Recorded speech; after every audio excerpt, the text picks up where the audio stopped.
Hello, welcome, my dear students. Welcome back to my channel again. This time I am going to start with the next videos, and this video is going to deal with the data frame only. And data frame के ही कई videos का ये series का एक part है, और इस series में इस पार्ट में मैं आप लोगों को stat function of the data frame and aggregate functions of the data frame के बारे में आपको बता रहा हूँ। ध्यान से इस वीडियो को सुनिए, समझिए, तब आपको समझ में आएगा, क्योंकि थोड़ा कॉम्प्लिकेटेड भी है, लेकिन फिर भी अगर आप ध्यान से देखेंगे शुरू से लास्ट तक तो आपको हर चीज़ें समझ में आएंगी। वैसे ये आसान है। तो डाटा फ्रेम क्रिएट करने के लिए सबसे पहले हमने एक डिक्शनरी क्रिएट किया हुआ है, आप देख सकते हैं यहाँ पे। ठीक है, that dictionary is name as MUT। MUT means marks of unit test, उसी को शॉर्ट फॉर्म में मैंने लिखा है। देखो ध्यान से देखिए, यहाँ पे 3 यूनिट टेस्ट है, यूनिट टेस्ट 1, 2 एंड 3। तो हर यूनिट टेस्ट के लिए हमें नेम देने होंगे। जैसे राम नाम का एक स्टूडेंट है, तो उसको तो हमने यहाँ पे 3 नाम दिया है, राम राम राम, फिर श्याम श्याम श्याम, फिर सीता सीता सीता। ठीक है, और आप यहाँ देख सकते हैं 3-3 का मैथ्स में मैंने मार्क्स दिया है। फिर 3 का एक ग्रुप है सेकेंड यूनिट टेस्ट, फिर थर्ड यूनिट टेस्ट का है। लाइक दैट साइंस में भी वैसे ही किए हुए हैं। अब जो यहाँ पर हमने डाटा फ्रेम बनाया है इस डिक्शनरी से, उसको हम यहाँ पे प्रिंट करके देख लेते हैं, तब समझ में आएगा। देखो यहाँ पे आया, कॉलम इंडेक्स में नेम, यूटी, मैथ, साइंस है, और रो इंडेक्स में 0 1 2 3 4 5 6 7 8 है। और देखिए यूनिट टेस्ट 1 2 3 राम के लिए डिस्प्ले हो रहा है। फिर यूनिट टेस्ट 1 2 3 श्याम के लिए डिस्प्ले हो रहा है, उसी तरह से सीता के लिए नीचे में डिस्प्ले हो रहा है। ठीक है, अब सबसे स्टैट फंक्शन में सबसे पहला फंक्शन आता है मैक्स फंक्शन। मैक्स फंक्शन का क्या यूज है? It will display the maximum value, है ना। तो ये जो मैक्सिमम वैल्यू यहाँ पे ये डिस्प्ले होगा, वो किस तरीके से होगा वो हमें देखना है यहाँ पे। ठीक है, तो पहले देखो लिखने का तरीका, इसको देखो। प्रिंट कमांड के अंदर ही हम मैक्स वैल्यू को लिख रहे हैं डीएफ डाटा फ्रेम के साथ। डाटा फ्रेम का नाम हमारा क्या है? डीएफ है। ठीक है, फिर मैक्स फंक्शन को हमने यूज किया है। साथ में हमने नीचे में क्या यूज किया है वो ध्यान दीजिए कि डीएफ डॉट मैक्स। हम पहले यहां तक को ये कर देते हैं, 1 मिनट, तब अधिक समझ में आएगा।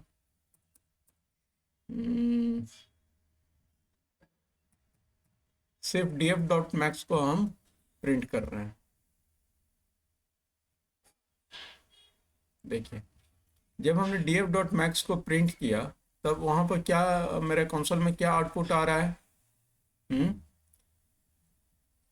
कि यूटी में टोटल फर्स्ट यूनिट टेस्ट का जो कॉलम था, यूटी कॉलम था, कितने थे, उसमें कितने रो थे, उसमें मैक्सिमम वैल्यू क्या था? 3। मैथ्स में मैक्सिमम वैल्यू क्या है? 55। साइंस में मैक्सिमम वैल्यू क्या है? 77। कॉलम वाइज ये डिस्प्ले कर रहा है, यहाँ पे ध्यान दीजिएगा, it is displaying in the column wise. UT में मैक्सिमम वैल्यू 3 है, यूटी वाले कॉलम में। मैथ्स में मैक्सिमम वैल्यू 55 है, और साइंस में मैक्सिमम वैल्यू 77 है। You can check it by manually also. ठीक है, अब वही चीज, सपोज दैट अगर हम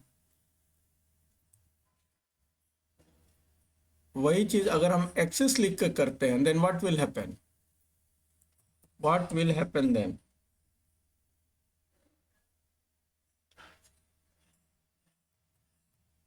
देखिए एक्सेस इक्वल टू 1 हमने लिखा है। ठीक है, और numeric only equal to true. Numeric इस पैरामीटर को इसलिए दिए हैं ताकि वो मैक्सिमम वैल्यू जो है ना, हमेशा जब भी सर्च करेगा तो नंबर को ही सर्च करेगा। लेकिन यहाँ पर हमें कॉलम में हमें स्ट्रिंग वैल्यू भी है, तो numeric only equal to true करने से क्या होगा? ये सिर्फ और सिर्फ न्यूमेरिक वैल्यू को ही चेक करेगा। ठीक है, इसको देखो, अब देखिए, पहला तो ये डाटा फ्रेम है हमारा ये, ठीक है, इस पर ध्यान दीजिए। रो 1 है, रो 1 जो कॉलम इंडेक्स 0 है उसके रो में मैक्सिमम वैल्यू क्या है, यहाँ पर देखिए 44। कॉलम इंडेक्स 1 में मैक्सिमम वैल्यू क्या है 55, तो 55 को ये शो कर रहा है। It is showing row wise. समझ में आया? एस इज इक्वल टू 1 करेंगे तो ये रो वाइज शो करेगा, ठीक है। यहाँ रो कर देते हैं, गलत है ये। यहाँ तक समझ में आया आपको? अब हम इसको डिसएनेबल करते हैं और नेक्स्ट में हम चलते हैं। इस चीज को ध्यान से देखिए, है ना। अब हमें मैक्सिमम वैल्यू फाइंड करना है यूनिट टेस्ट 2 में। तो सबसे पहले हम क्या करते हैं, एक नया डाटा फ्रेम बनाते हैं बाय यूजिंग दिस सिंटैक्स, जिसमें डाटा फ्रेम जो डीएफ डाटा फ्रेम है उसमें हमने ये कंडीशन दिया है कि यू टी इक्वल टू 2। ध्यान देना, यहाँ पर ये असाइनमेंट ऑपरेटर नहीं है, ठीक है। ये यूटी के वैल्यू जहाँ जहाँ 2 है, ठीक है, उसके उस डाटा स्ट्रक्चर के उस पार्ट को वो एक्सट्रैक्ट करके df1 में ये इसको स्टोर कर देगा, ठीक है। फिर हम df1 को प्रिंट करते हैं, यहाँ पर करके देखते हैं। पहले df1 को प्रिंट करेंगे, उसके बाद df1 का जो मैक्सिमम वैल्यू है वो हमें शो होगा। देखिए,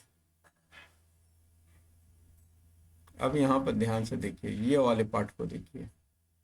this is the table with the unit test 2 only. ये जो डाटा फ्रेम, जो डाटा स्ट्रक्चर हमारे सामने नजर आ रहा है, जो टेबल नजर आ रहा है, इसमें सिर्फ यूनिट टेस्ट 2 जहां पर है उसी का रिकॉर्ड ये शो कर रहा है, ठीक है। और उसके बाद जो नेक्स्ट कमांड हमने दिया df1.max numeric only equal to true, उसमें वो हर कॉलम में क्या कर रहा है कि हर कॉलम का मैक्सिमम वैल्यू शो कर रहा है df2 डाटा फ्रेम का, ठीक है। यूटी में इस यूटी जो यूनिट टेस्ट 2 है उसमें मैक्सिमम वैल्यू तो 2 है ही, मैथ्स में मैक्सिमम वैल्यू 55 है, साइंस में मैक्सिमम वैल्यू भी 55 है। मेरे ख्याल से यहाँ तक आप लोगों को समझ में आया होगा। फिर अब हम नीचे आते हैं, सबको डिसेबल कर देते हैं ताकि कंफ्यूजन ना रहे। अब आते हैं हम मिनिमम में। Mean means minimum value. तो मिनिमम वैल्यू को डिस्प्ले करने का वही सेम प्रोसेस है कि मिन डीएफ के साथ हम मिन को यूज़ करते हैं, ठीक है, और एक्स इज इक्वल टू 0 लिखते हैं फॉर द कॉलम, एंड उसके बाद हम इसको प्रिंट करके देख सकते हैं।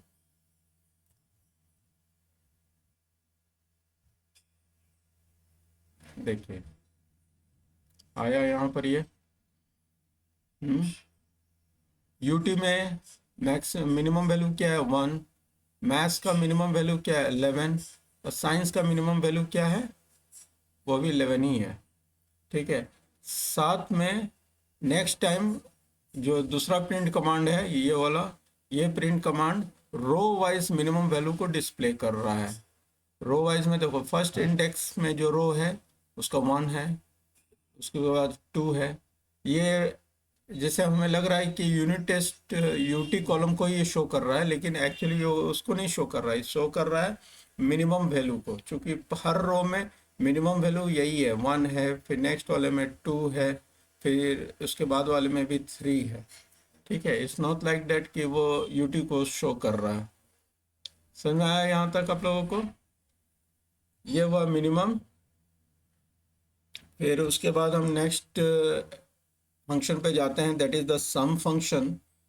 सम क्या करता है हम लोग जानते हैं, सम से एडिशन होता है ना। तो एडिशन जो हो रहा है किसका हो रहा है वो चीज़ हमें समझना है, ठीक है।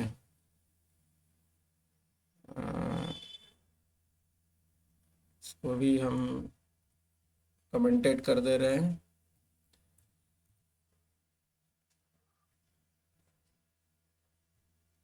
ठीक है, अब आते हैं सम पे।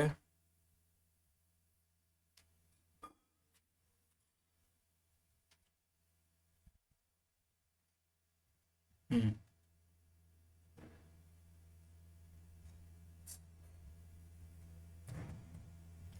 सम पे देखो, इसके लिए अगर हम df डॉट सम को लिखते हैं देन व्हाट विल हैपन, इसको रन करके हम लोग देख लेते हैं, फिर यही पार्ट रन करेगा इसका।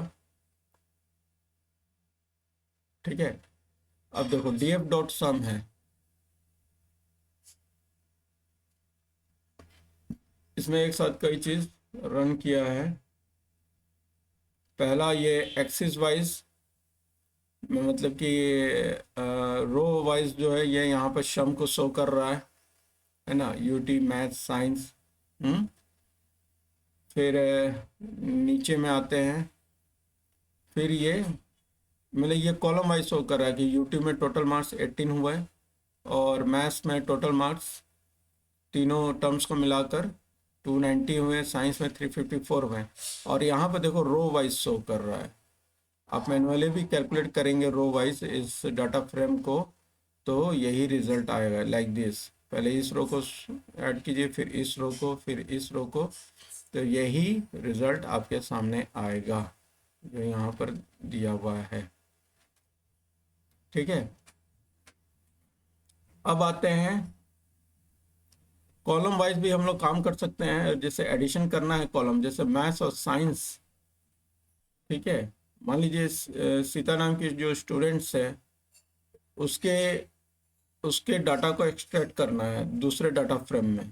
ठीक है, तो पहले हमने यहाँ पर किया है D F dot name equal to Sita, फिर उसके बाद उसको हमने यहाँ पर प्रिंट किया है, जो कि सीता का डाटा फ्रेम यहाँ शो कर रहा है सिर्फ।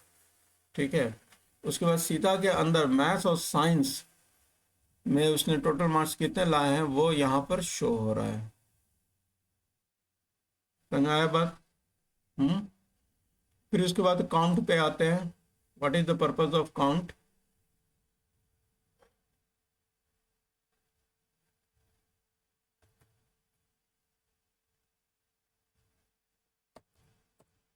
ठीक है, काउंट रो वाइज काउंटिंग करनी है।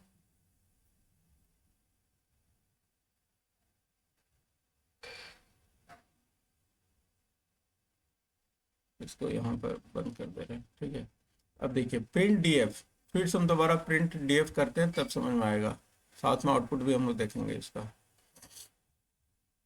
देखिए ये इसका कंसोल का रिजल्ट है। पहला कमांड डीएफ दिया हुआ है, तो फिर से हमें यहाँ पर पूरा का पूरा डाटा फ्रेम नज़र आ रहा है। ठीक है, फिर दूसरा कमांड हमने दिया है print DF dot count, column wise row को ये काउंट करेगा कॉलम वाइज। ठीक है, तो नेक्स्ट कमांड ये है हमारा। ठीक है, फिर ये नेक्स्ट कमांड है row wise, row wise column को काउंट करेगा। अब यहाँ पे देखिए रो वाइज कॉलम को ये यहाँ पे काउंट किया है।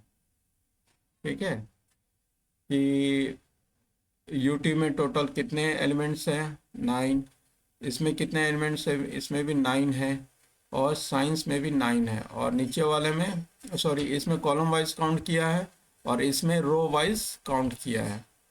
ठीक है, कि फर्स्ट रो में 4 एलिमेंट्स है, सेकंड रो में 4 एलिमेंट्स है, क्योंकि 4 कॉलम था तो 4 एलिमेंट्स हमें नज़र आएंगे ही। ठीक है, अब आते हैं मीन। आप लोग मैथ्स में मीन फंक्शन तो पढ़े ही होंगे। हाँ, आई थिंक सो।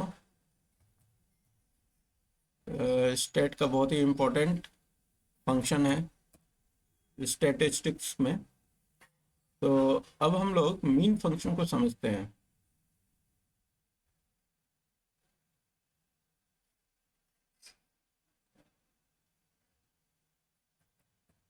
ठीक है, मीन फंक्शन के लिए हम फिर से देख लो, हम एक बार फिर से रन करते हैं इस चीज़ को। ठीक है, और यहाँ पे चलते हैं सबसे ऊपर, ये वाला पार्ट, फर्स्ट कमांड। फिर से हम दोबारा यहाँ पर डाटा फ्रेम को डिस्प्ले कर रहे हैं, ठीक है, और यहाँ पे मेन फंक्शन को यूज़ कर रहे हैं by giving the arguments numeric only is equal to true. तो सिर्फ न्यूमेरिक वैल्यू पे ये एक्ट करेगा और स्ट्रिंग वैल्यू को ये इग्नोर करेगा, ठीक है। तो उसका रिजल्ट हमें यहाँ पे आ रहा है, देखिए, ठीक है।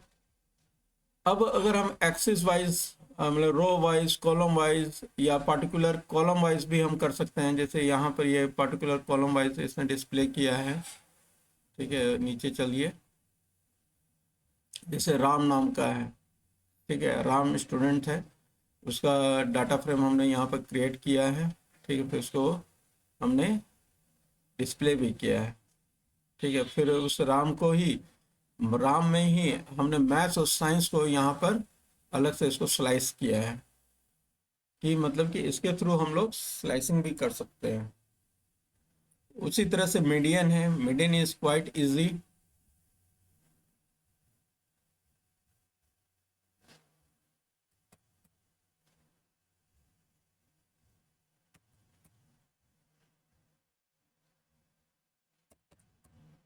मीडियन को हम लोग रन करके यहाँ पे देखते हैं। हम्म,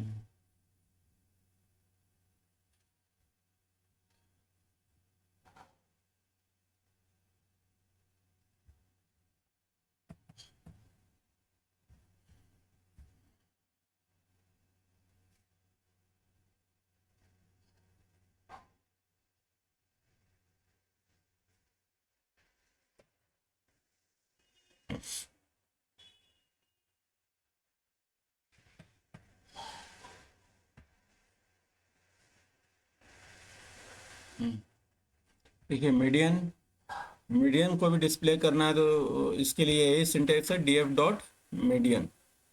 उसके बाद मोड फंक्शन को यूज़ करते हैं। मोड फंक्शन का क्या मेन फंक्शन है इसका, यहाँ पे मोड एक्चुअली फ्रीक्वेंसी को शो करता है कि कोई एक पार्टिकुलर एलिमेंट कितनी बार वो वहाँ पर डिस्प्ले कर रहा है, ठीक है। हम इसको भी करके देखते हैं।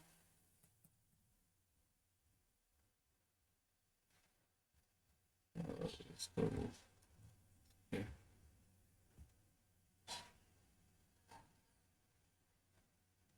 देखिए, वो जो है मोड फंक्शन क्या डिस्प्ले करता है कि फ्रीक्वेंसीज को डिस्प्ले करता है, ठीक है। मतलब कि कोई एक नंबर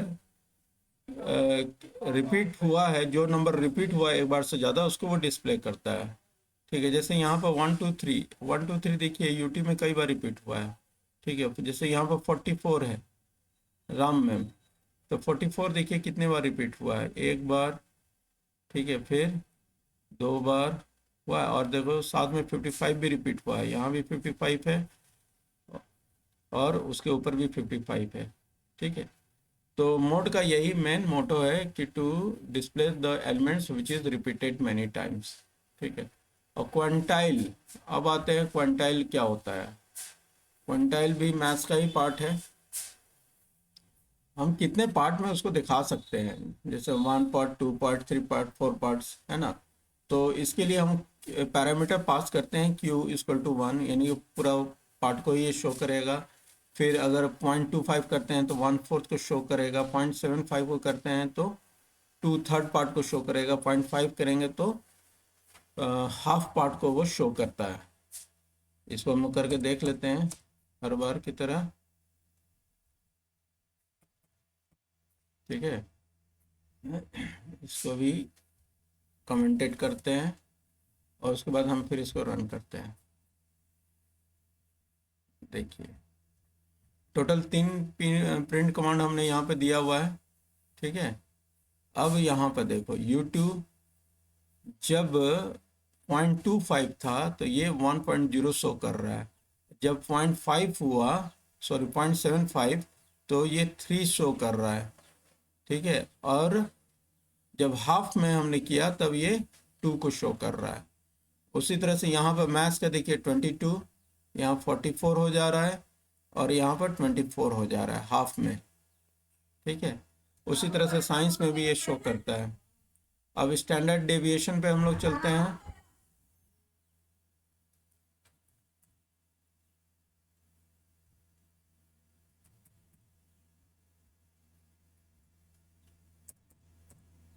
स्टैंडर्ड डेविएशन, फिर वेरिएंस। देखिए स्टैंडर्ड डेविएशन और वेरिएंस रिलेटेड है। वेरिएंस शो करता है जो इतना स्टैंडर्ड डेविएशन आया है ना, उसको स्क्वायर को शो कर देगा, यहाँ डबल को। और डिस्क्राइब जो है, it will show all the stat functions at a time. So हम एक साथ इसको शो करते हैं, यहाँ तक रहने देते हैं, इसको एक साथ ही हम डिस्प्ले करते हैं।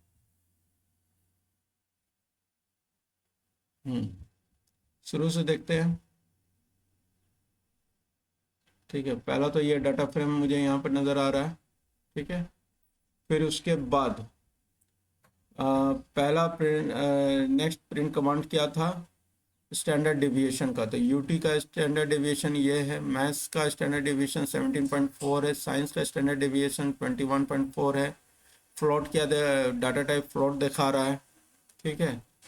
फिर उसके बाद जब हम वेरिएंस को यूज़ कर रहे हैं तो वो पुराना इसका ये स्क्वायर लगभग हो जा रहा है, ठीक है। देख लीजिए यूटी 0.86 है तो यहाँ पे 0.75 हो जा रहा है। ये 17.4 है तो ये 303.9 हो जा रहा है। Like that square of standard deviation is the variance. इतना यहाँ तक समझ में आया। अब नेक्स्ट वीडियो में डाटा एग्रीगेशन हम लोग करेंगे।